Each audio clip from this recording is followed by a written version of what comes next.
That ride is fucking Hey, piss.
Hello. Isn't this a fine morning? Sure. What's on your mind? But of course. What else? No, So you no, I'm sorry. As I... There's something friendly and familiar in the once bright mural towers above you, saying, Feld Electrical.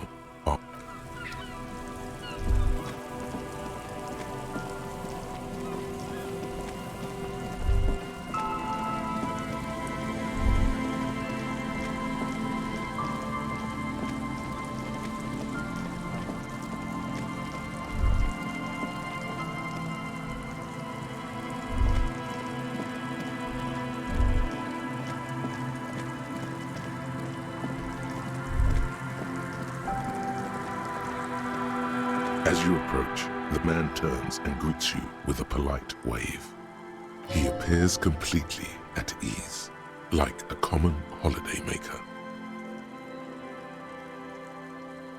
Ah, super. It's the officer. I was not expecting to run into you again, but things have a funny way of turning out, no?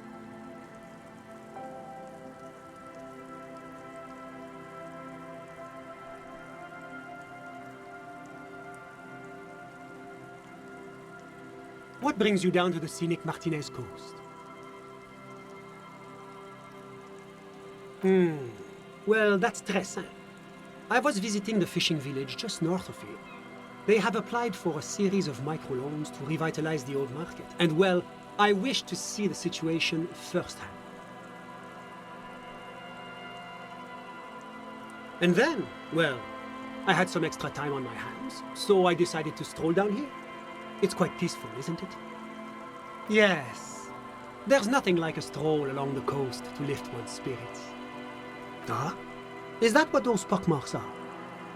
I might have guessed.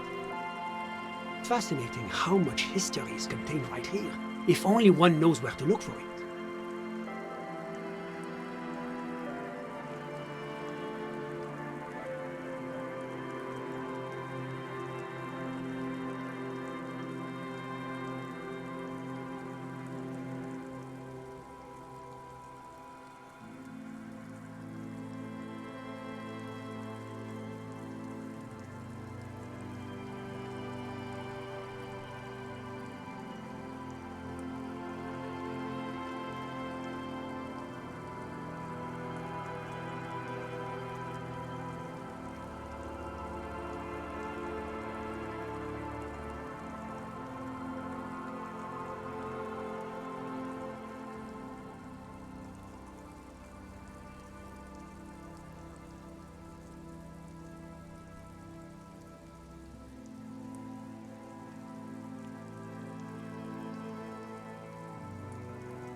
feel like there's something you could say here.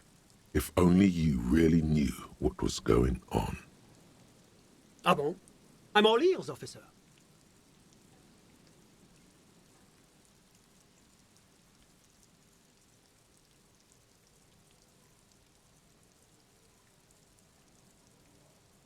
My friend, if it's la responsabilité you're after, I have good news for you.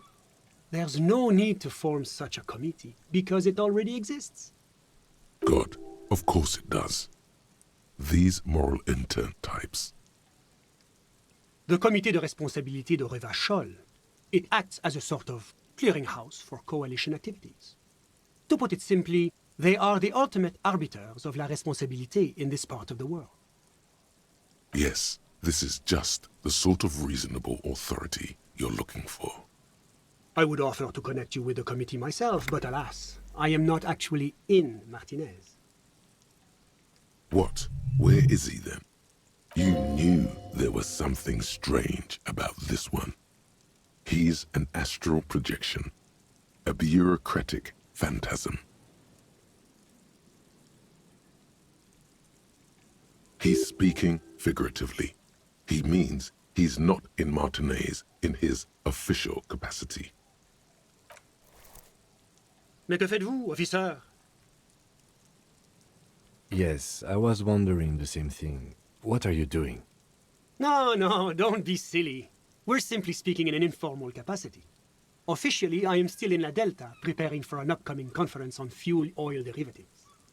That's why it would be extremely irregular, or potentially even inappropriate for me to intercede with the committee concerning a district I'm not officially in.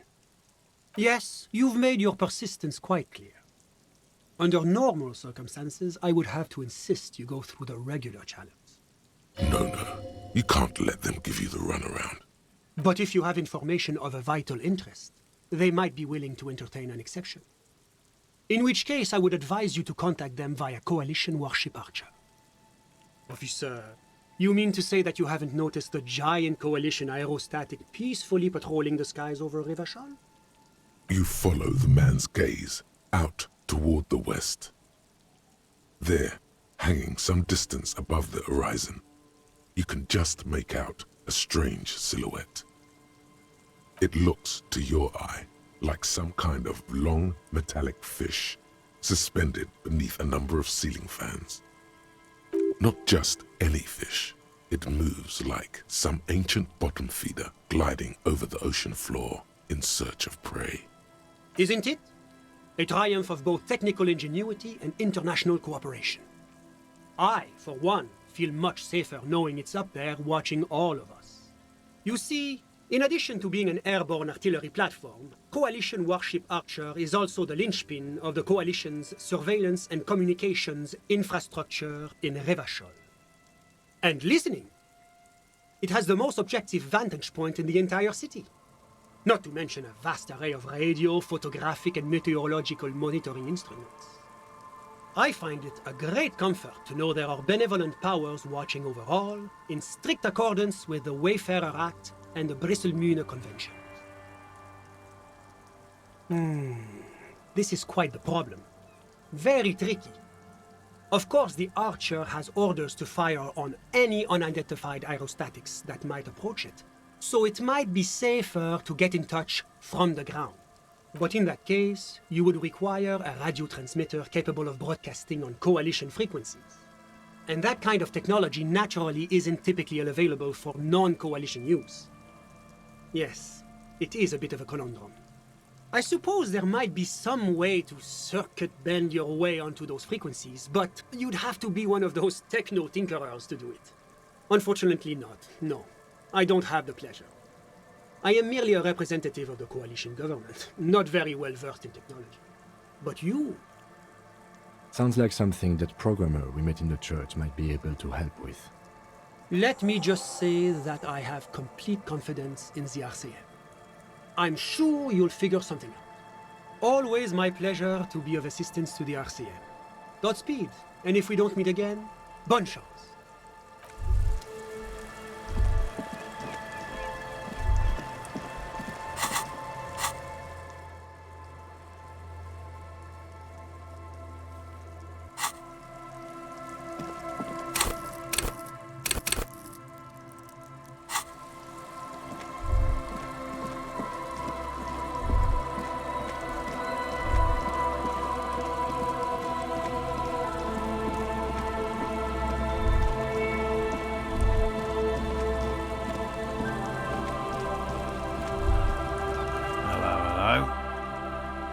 do for you, officer?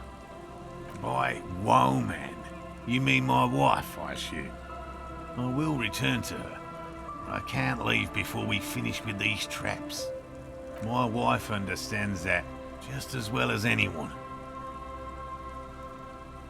Come on, Morale. We've been soaking out here for days. It's time to go back. And leave the traps? Absolutely not. I won't let Lena down. Come on, she wants us back. I'm soaked up to my nuts over here. We'll both catch reed crabs if we don't dry out soon. Won't let Lena down? Sounds like the cryptozoologist's wife shares a special connection to the Phasmid summoner. Of course it's important to her. She's seen him.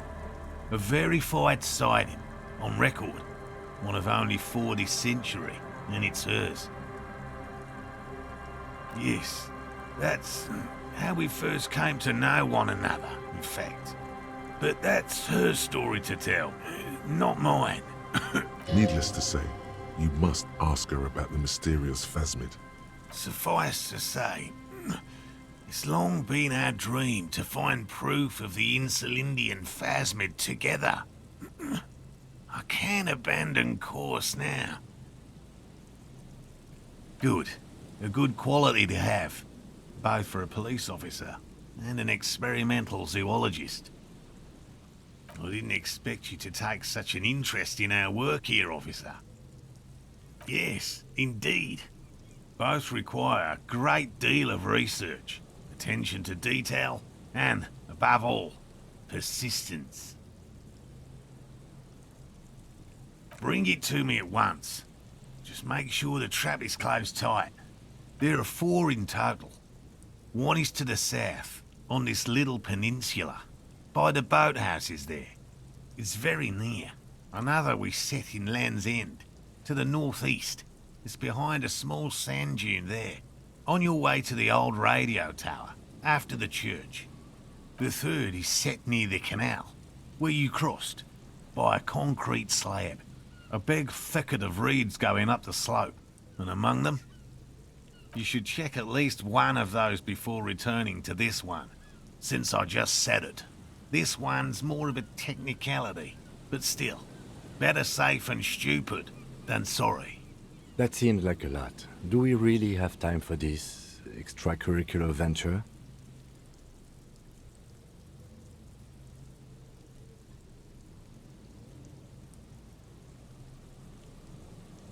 Is it?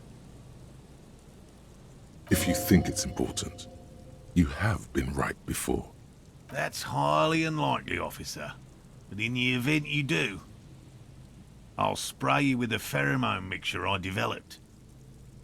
It's made of musk and research chemicals. The pheromone should attract the insect to you, or at least prevent it from bolting at the sight of you. It's I hope you're not buying this. He dispenses it without letting you touch the canister, so it would be precious like holy water. It is precious. A single dose cost me 50 real to develop. Not that I expect you to understand self-financing one's own research. Right, which means you two can pack up and go back to the whirling. Whatever he thinks about this detour, it's clear that these men are exhausted and in need of assistance. Finally, someone's talking sense. Thank you for your help. Gary and I will start breaking down camp. If you have any more questions, now's the time to ask. We'll be gone once you get to it. If it's more cryptid-related business you want to discuss, you'll have time for that later too. But what if the information is vital on the hunt? No. No, of course not. Why?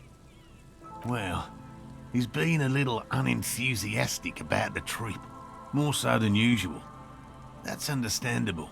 He just wants to get home and warm up. He doesn't want to say it, but this is unusual. Gary's been to the jungle with him, to places way more challenging than the coast. Why so eager to go home?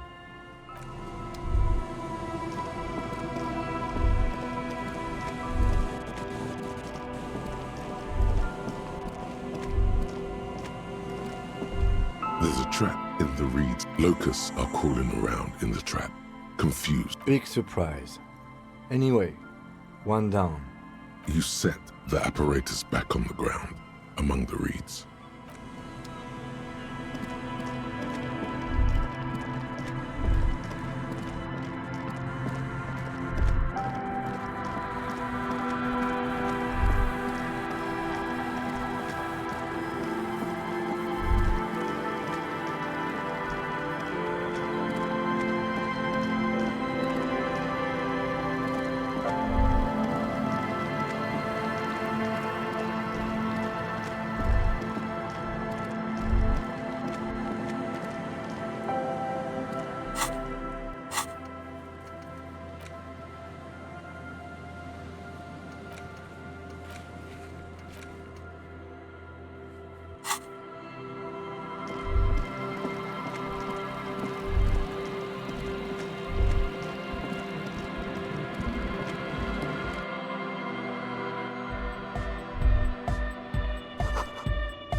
Huh? I see you're here again. Off-sign, man. Did I mention getting us into the church would help? This young speed freak seems to know a lot about signs. Could he be the techno-tinkerer you're looking for? His look is intensely suspicious.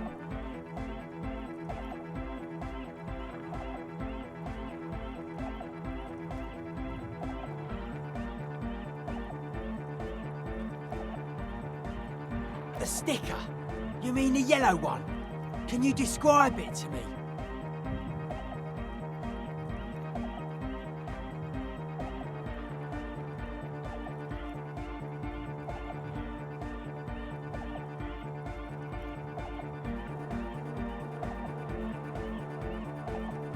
Interesting. He wants you to describe it, though he already knows what it looks like. Good. What did you want to know? Yes, you're the 23rd person to get it right, and I've asked 23 people. Looks like it's a dead guy smiling to the entire human race. We're all the same. Same eyes, same smiles, same death. He defeated history. We are living in the age of history, and in the eyes of history, we are always already dead. How can we ever smile then? Because history is a lie, and so are its deaths.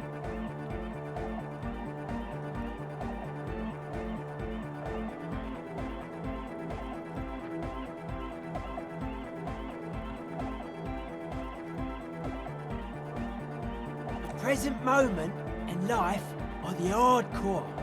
The hardcore expels death. Or maybe he's not dead. Maybe he's just really ecstatic about the beats. Yeah, that interpretation holds. Simplicity was brought to us by a classical soul artist modernism, but that was a tasteful, harmonious simplicity, right? Well, hardcore is not tasteful or outwardly harmonious. It's a warning shot. This will be dangerous. The echo of man's loss, haunting him. The sticker, the clothes, the music, same thing. It is. I guess one could write an entire treatise on the thing. But what for?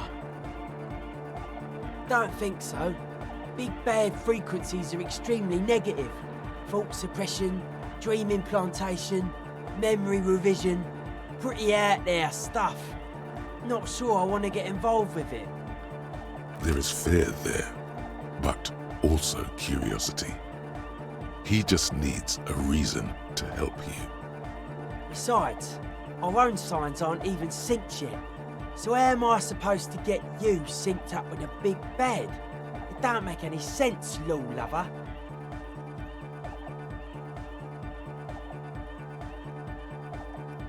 Nah. You heard me. Huh? I see you. Hi again. So, how are things going?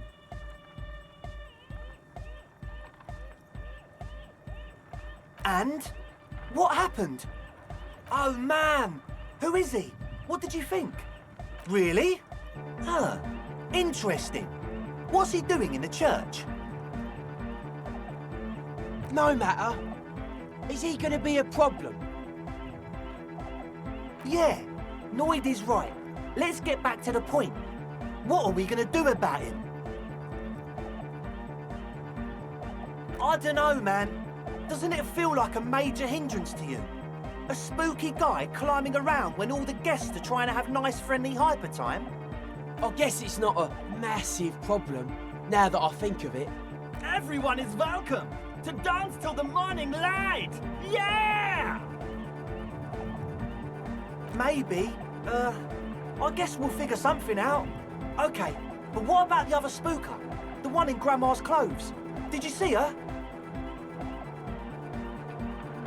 A programmer? That's odd. What was she like? Did you ask her about the nightclub? Come on, man. Who will you trust? The spooky programmer or us? We just want to make the world a better place. Feel the love! Get down and feel it! A half-hearted sell of something which does not seem worth buying. You'll get there, believe me. When we've got our gear set up, things will be flowing and pumping. Anyway, now that it's settled, how did she seem? I mean, disposition-wise, about the dance club idea. Yeah, Oda 9. Rocking it or dropping it. What a pity! That's my favourite thing in the world! And she doesn't like it at all! A shame.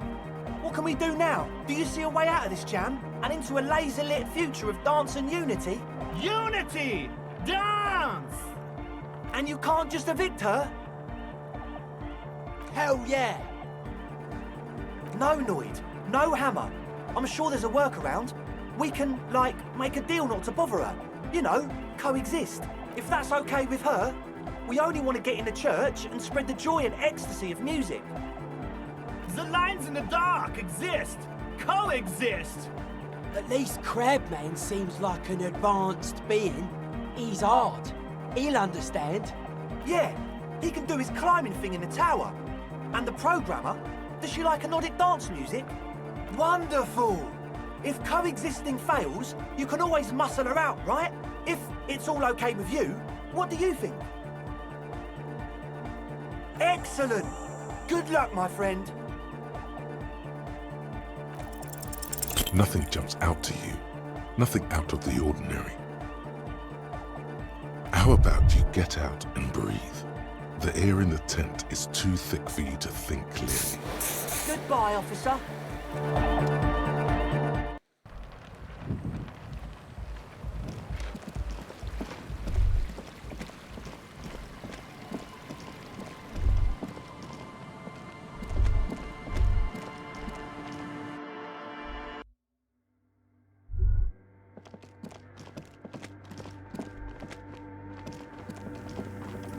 Yes, what is it?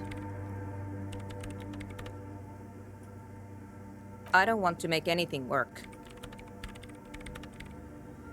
Yes, anything.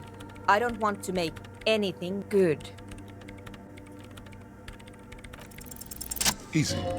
When her research is done, she can move out. What?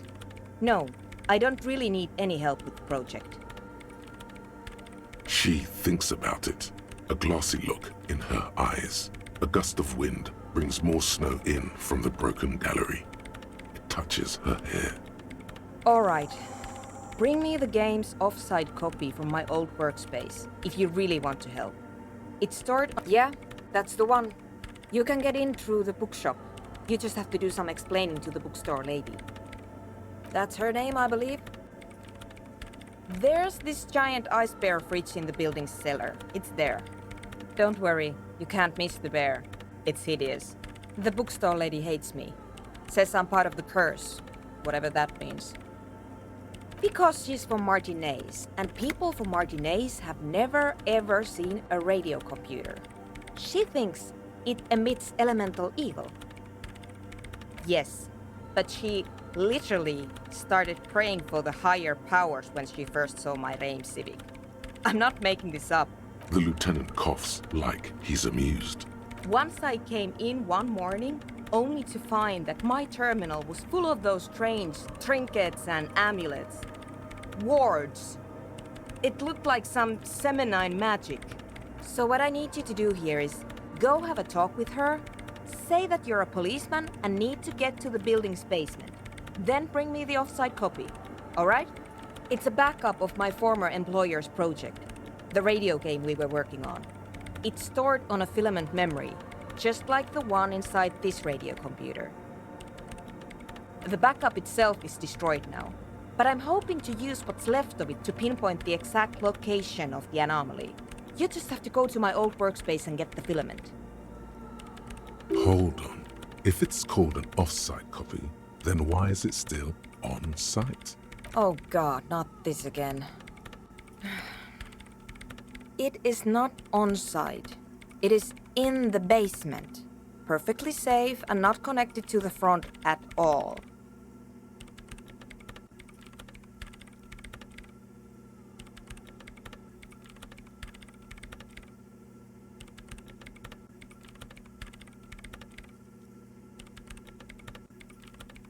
Basement? Sounds like it's technically still on-site. And no, taking it outside the building wouldn't have protected it from the data loss. There's nothing wrong with keeping the backup in the basement. What happened was a freak accident that has nothing to do with how the backup was stored. We clear? This is clearly a painful topic for her. She must have had to explain herself numerous times. Thanks. And here's my Kvalsund multitool. You might need it to hack loose some ice. It opens everything. If you get me the offside copy, then you can keep the Kvalsund. It hurts a bit for her to say this. She's not too happy to be parting with the Kvalsund. Do I look like someone who has time for side projects at this moment? If you want her help, maybe you should help her first.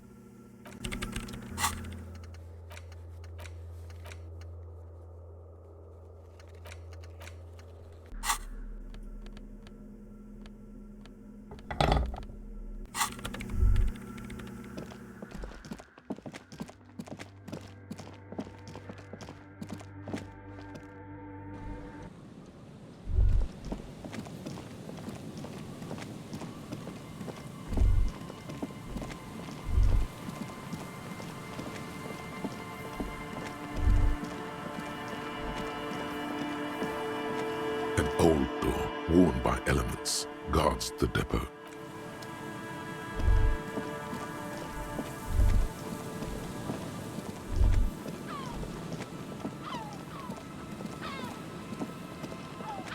A familiar apparatus lies among the reeds, another one of Morel's traps, weighed down by stones to keep it in place. This trap is also full of panicked locusts. No sign of any cryptozoological beast inside.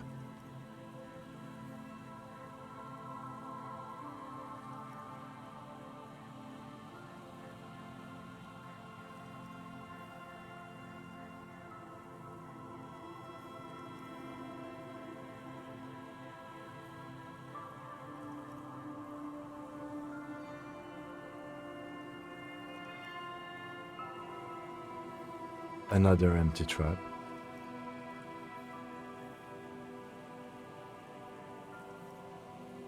Always up for a good job. Otherwise, would I still be on this case with you?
Is there something here that would indicate a sniper used this place as a nest for taking the shot?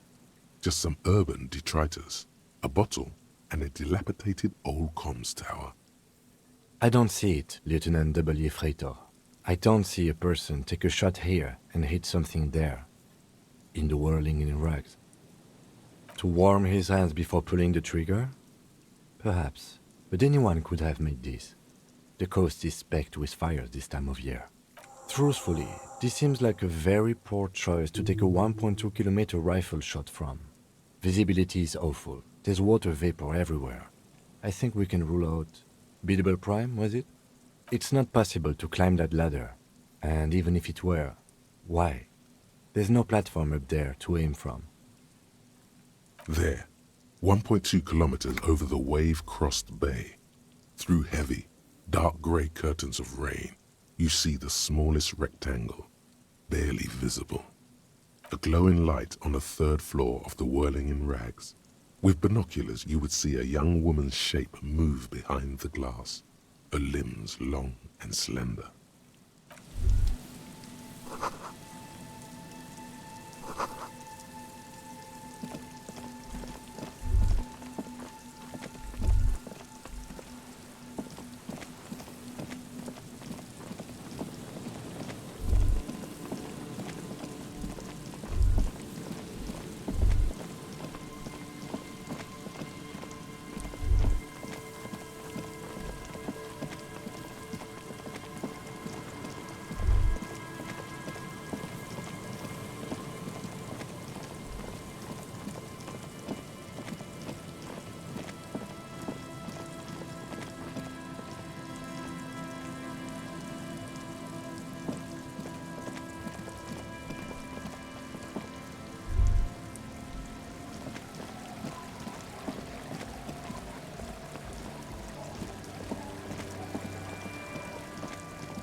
This trap's nothing but... Empty as all of them.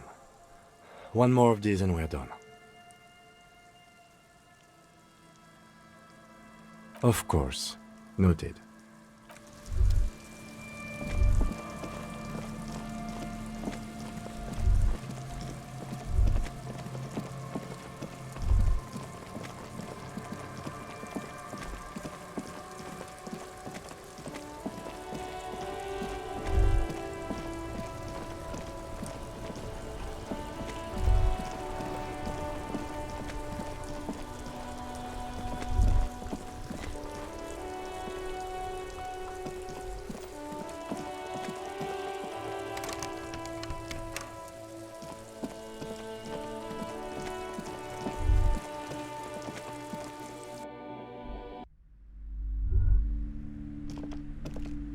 Hello again, esteemed officer, and welcome to Crime, Romance, and Biographies of Famous People.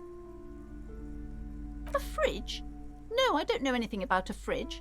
Aren't you interested in books? For whatever reason, she's lying to you about the fridge. Seems like you have to find your own way to the cellar.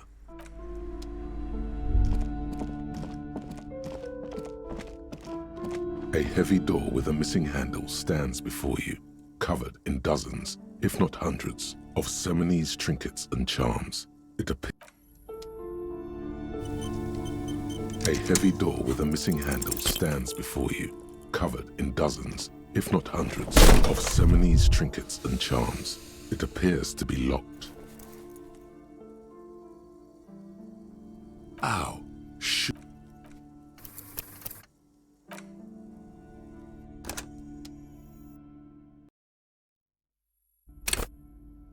A heavy door with a missing handle stands before you, covered in dozens, if not hundreds, of Seminese trinkets and charms. It appears to be locked.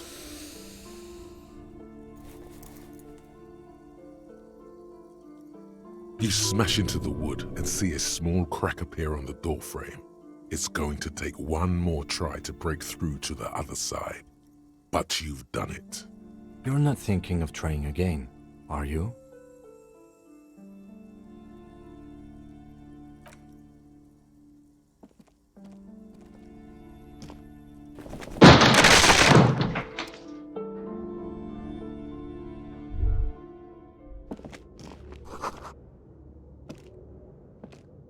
What is this place? I think you're right, though it looks like no one's been here in ages. I doubt the electricity still works. Good thing we have a flashlight on us. Don't forget to take it out of your bag before we move on. Some specks of dust shimmer in a faint beam of daylight falling from the window. Other than that, the room is dark. An eerie feeling rises in your chest. Sounds good.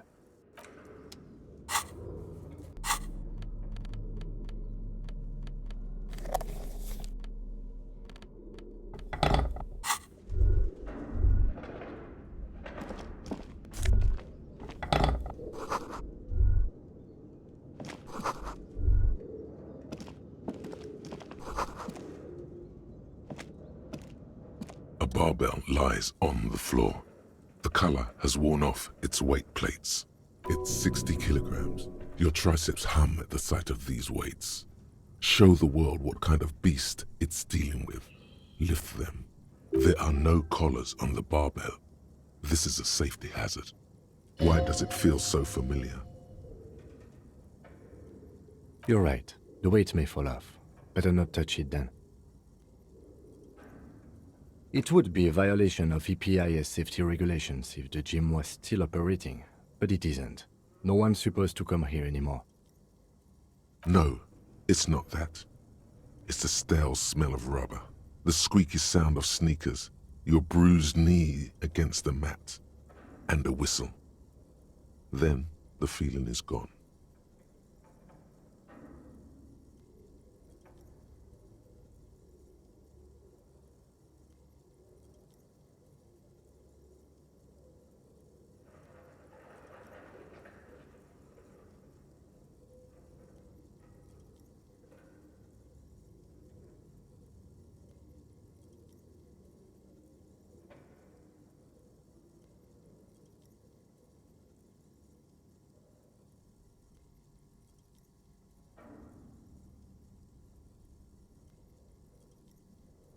It's just a memory.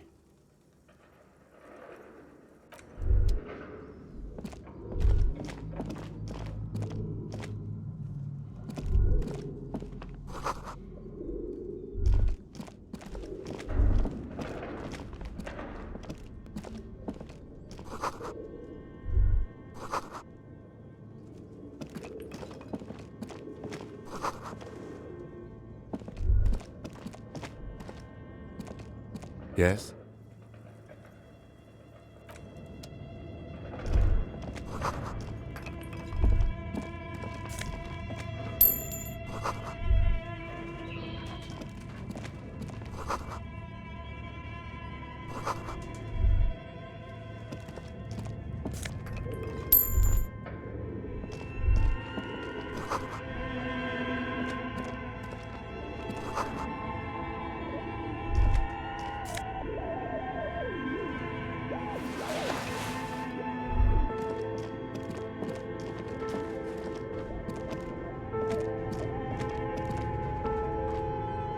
Your flashlight slides over an old green chalkboard covered in scribbles, sketches, and schemes like some ancient cave mural.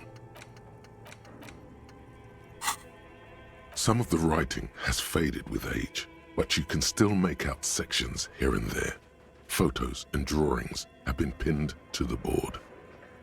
These lithe, pointy-eared creatures appear to be different types of welkins. You make out autumnal candle welkins, casting wax-based magic. translucent Welkins, with organs shining under their skin, and even ether Welkins, hailing from the vast emptiness of sidereal space. Who are all those creatures? Fantasies of a tortured, feverish mind? One of the Welkins, towering among the rest, appears to be different, however. It's Vara Hamira, a high Welkin, his face white and scarred like cracked marble. This is clearly a Welkin supremacist. The note says, all non-Welkin races will be purged. The Haldor, the Twarg, the humans, and even headless men, all of them, purged. Imagine a world filled only with Welkin, Green Welkin, Dread Welkin, and the High Welkin to rule them all. An inordinate amount of time has gone into drawing these little Welkin creatures. Some people really like building a world, I think, even if it's just for a game.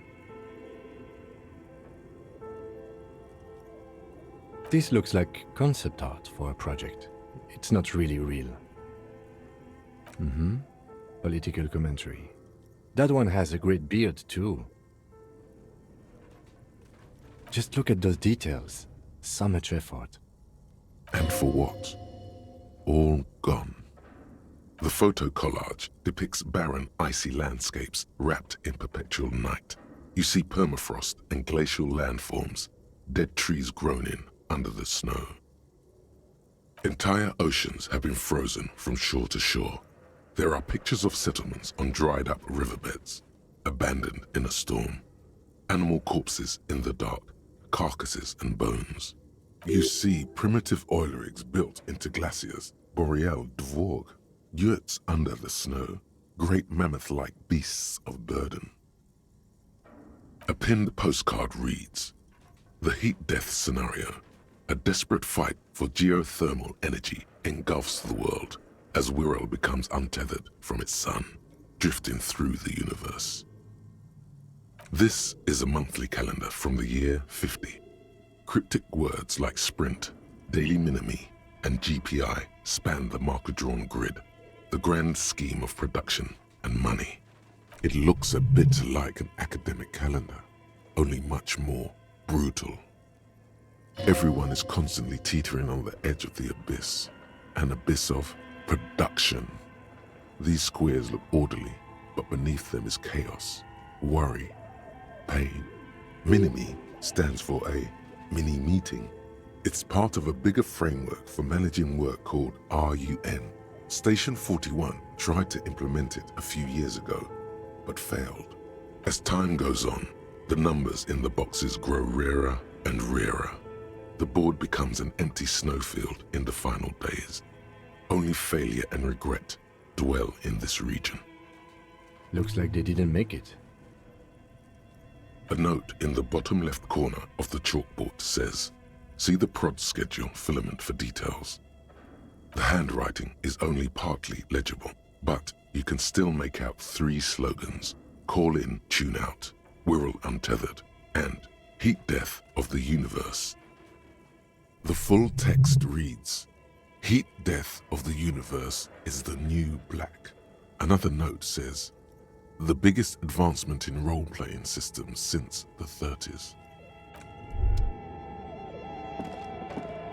This old fireplace is covered in lines drawn in blue and red marker, the mesh spreading over the stone like blood vessels on alabaster skin. It looks ghostly and strangely ancient. A diagram for summoning some time-forgotten being?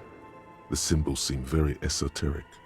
The whole thing resembles Kadran mosaic tiles. Very pedantic.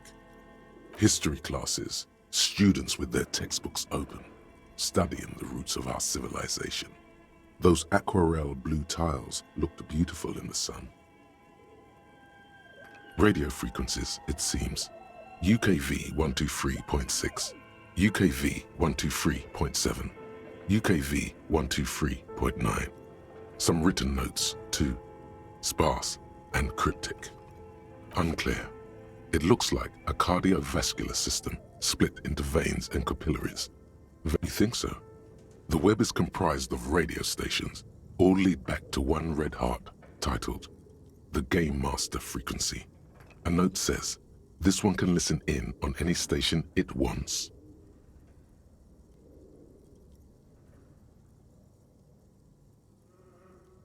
Someone very important. The leader of a massive on-air game built by these people.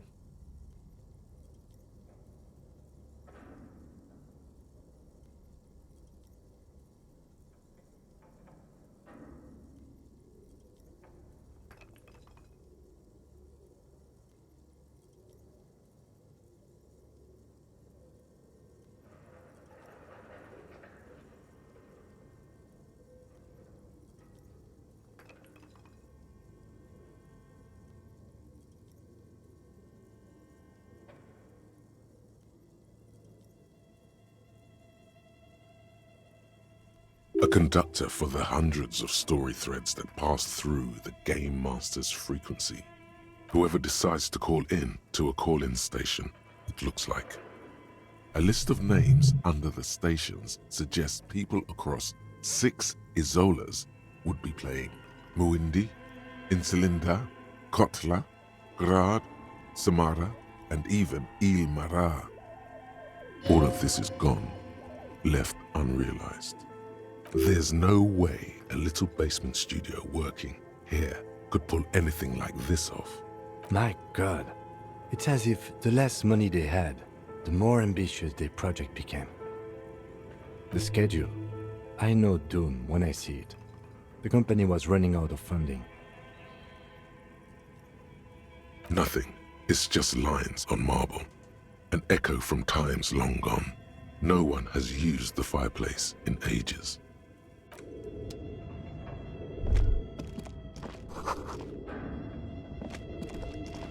A dusty radio computer sleeps on its wired frame, forgotten and unused. Its keyboard has a rectangular on-off button. A piece of paper still hangs from the printer. Another radio computer. Just sitting here without anyone inside. The machine lights up like some prehistoric animal stirring from its slumber, revealing fluorescent play and print keys on the keyboard. The hatch on the machine's central compartment is wide open. It's empty like a beehive without its brood. Some cables have been left dangling, disconnected.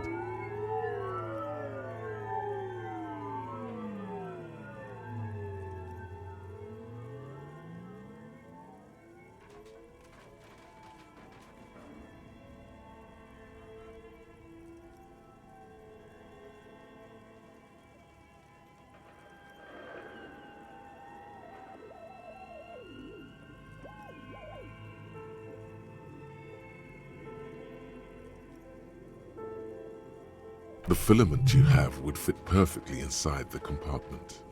Like a smooth drawer, the filament slides into place. On the keyboard, the play key starts blinking. The speaker comes to life. Static seeps through the machine's planar magnetic driver. An old lady greets you. Her voice sounds 100 years old. Good morning. Fortress accident en rue de Saint-Ghislaine. This is East Insulindian Repeater Station 1. Please repeat. Is this the production schedule? Good, thank you. Please repeat. Is this the production schedule? Good. Please repeat the password. Good. I've unlocked the production schedule. After ending the call, please press print to access the filament. Really? She just used the same password? Maybe those radio computer guys aren't that paranoid after all.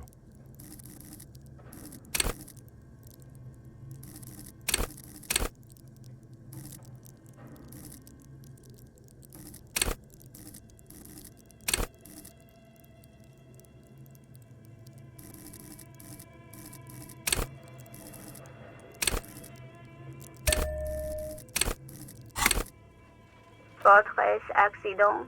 Is there anything else I can do for you today? Thank you, and goodbye. Tiles on the cube are still smoldering. With a quiet determination, The printer starts printing, a piece of paper unfolding like a handheld fan. It's a project report written by the lead producer, Andrew "Andy" Schott, about Whirl Untethered, a radio game developed by Studio Fortress Accident. The first few pages give an overview of the capital and workforce, while the rest of it seems to be a production schedule. In its short time of existence, Fortress Accident SCA managed to burn through truly insane amounts of money. The first tranche of seed financing brought in 150,000 Riyal, but then came the delays. Eventually, the damage reached 400,000 Riyal, with only half of the game finished. Let's just say it was a real adventure for their Igaunean investor.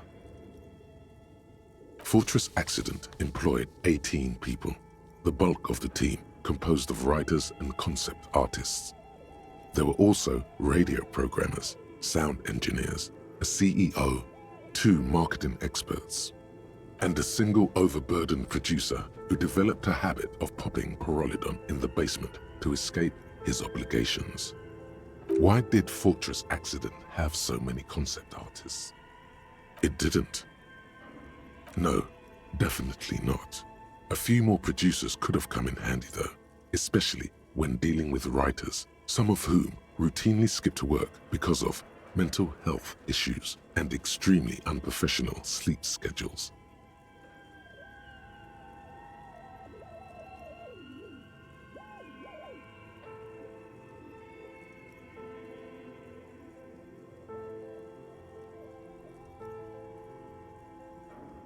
One of them even managed to steal some valuable company property before skipping town for good. The production schedule depicts their glorious descent into bankruptcy. Not the concept artists, it wasn't even the writers, with their panic attacks and 3-hour lunches. It was impossible not to fail. The project was too large, and no amount of money could satiate the ever-expanding ambitions of the development team. They tried to make a 4 million Riyal game with 400,000 in their bank account.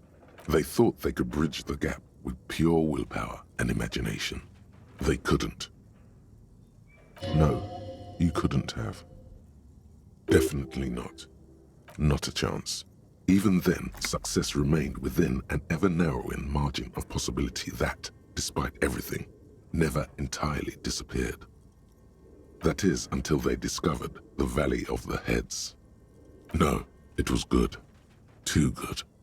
At the 11th hour, the lead designer, Jimsk-born Suliswaf Jalisa, decided that what Whirl Untethered needed was a secret mystical location at the extreme edge of the map. This place was to be the Valley of the Heads, where the heads of all the headless constructs could be found. The player would have been able to choose a head for their headless party member, and each head would have been voiced on air by a professional actor. The world had never seen their kind before, and might never again. So many. The last count, there were approximately 10,000 heads for 10,000 headless men, all of which could be endlessly recombined. Do you really want to know? There seems to be a calculation here, but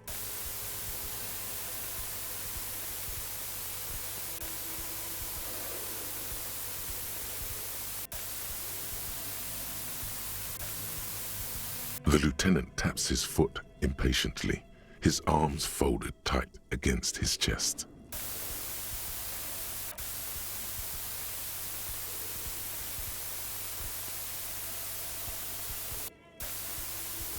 What if you broke the radio computer? What if it's never going to stop? Well, yeah, that and the catastrophic data loss. On the nature of the data loss, there's ominously little information in the production log. It comes at the very end where things get fuzzy and dark, where tables and numbers seem to vanish into an eerie nothingness before the Igaunean investors pulled the plug.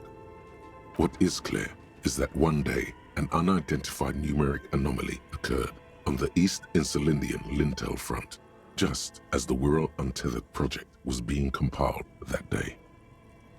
Something spooky happened with the machines, and the game was lost. The team spent weeks on the phone with Lintel, the service provider, but despite their diagnostics, they could never produce a satisfactory explanation or pay for the loss. Always read the terms of service. And let's face it, they didn't have any money left for illegal action. Mysteriously enough, it seems that the off-site copy happened to be on-site when the catastrophic data loss occurred. It was the lead programmer's responsibility to oversee weekly maintenance of the off-site copy and, well, keep it off-site. An explanatory note from the lead programmer has been attached.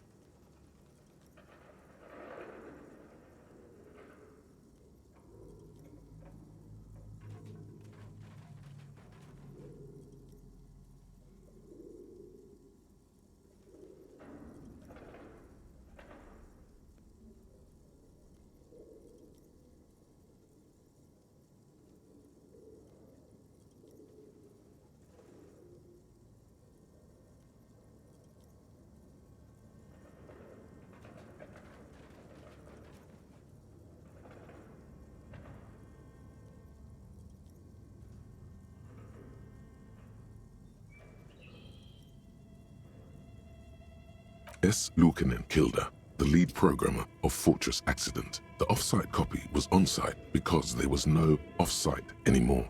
Not for me, not after 8 months of crunch. I didn't have a home anymore, so I started keeping it in the basement in the ice bear refrigerator near where I went to sleep. It was perfectly safe there. The temperature conditions were optimal. Her former colleagues would agree with you. The production schedule ends with a few random notes that seem to be added sometime later. 4 months later, by an unknown author. I am the only one left, and it's gotten rather damp here. A few other businesses have gone under too.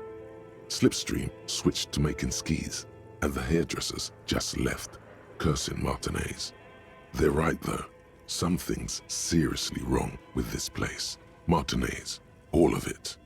Still haven't got an answer from Lintel about what happened. All I could get were the physical coordinates of the error on the East Insulindian front on that day. Since the computation happened on air, I reckoned it had to coincide with an actually existing location. I have compared the coordinates to a map of Revachol West. Turns out it's only 800 meters from here. The address is Saint-Brun 1147. I am going there to look this thing in the eye. Tiles on the cube are still smoldering. The filament slides out of its glowing nest.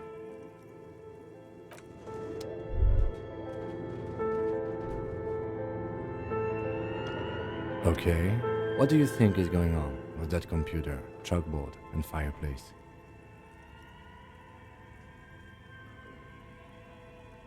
Yes, I got that.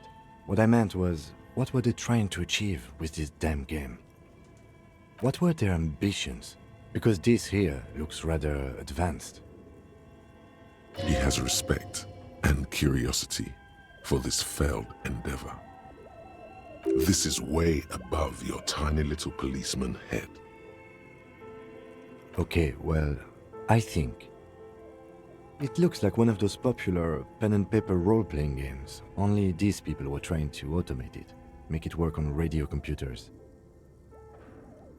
Utter madness, he thinks, as a compliment. Through call-in stations, none of the players have to be physically present. Anyone in the world can participate in the game, as long as they have a two-way radio. Then there's the Game Master frequency that listens in on the smaller call-in stations. I think that was supposed to coordinate the stories, functioning as a master of ceremonies of sorts. Not to my knowledge. They make automated games in Graz, Messina, Königstein. You know, places with industry. Not in Revachol West, among the ruins.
But I don't think anyone has attempted to create an interinsular. Indeed, it's ambitious. It's too late for that, I'm afraid. Okay.